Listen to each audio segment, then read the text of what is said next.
Goraksha Shataka.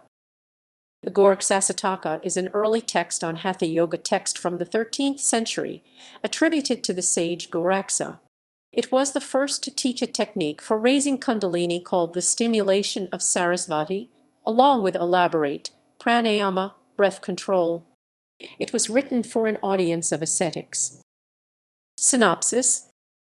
The 2012 translation of the text by James Mallinson divides it into the following topics: Introduction, the conquest of the breath, measured diet, posture Padmasana and Vajrasana, the stimulation of the goddess Sarasvati, the restraint of the breath Surya Ajayi Satali and Bastri Umpakas, the three bandhas Mila, Adhyana and Jalandhara bandhas, Samadhi, obstacles to the practice of yoga, the ascent of Kundalini, realization of the truth.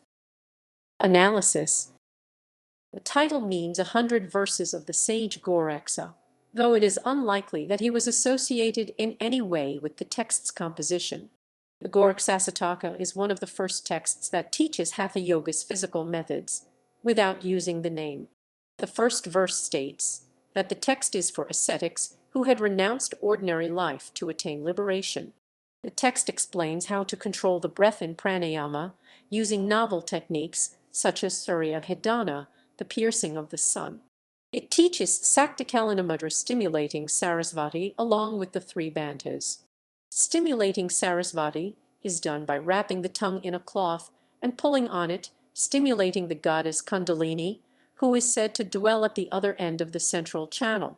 The text describes the complex process of raising Kundalini initiated by Mila Bandha, the root lock, resulting in her dissolution, which is liberation. It mentions three knots granthis, a kind of chakra which have to be pierced to allow the Kundalini to pass through.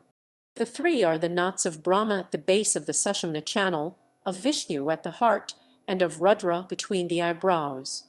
Unlike Ashtanga, the eightfold yoga of Patanjali, the text describes a system of 6 limbs: asana posture, breath restraint which it calls pranasamraha, pratyahara withdrawal, dharana concentration, meditation, and samadhi, omitting the first 2 limbs of Ashtanga, namely the yamas and niyamas.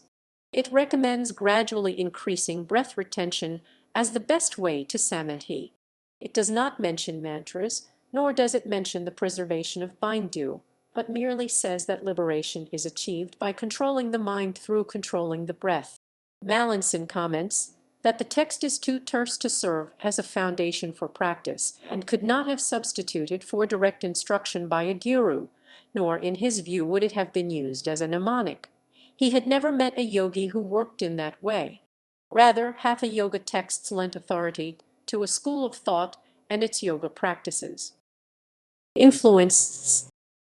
The Gorakṣaśataka was influential but is now less well known than the Hatha Yoga Pradipika, which copies around 30 of its 100 verses, describing techniques such as the pranayama method of Ajjayi or victorious breath.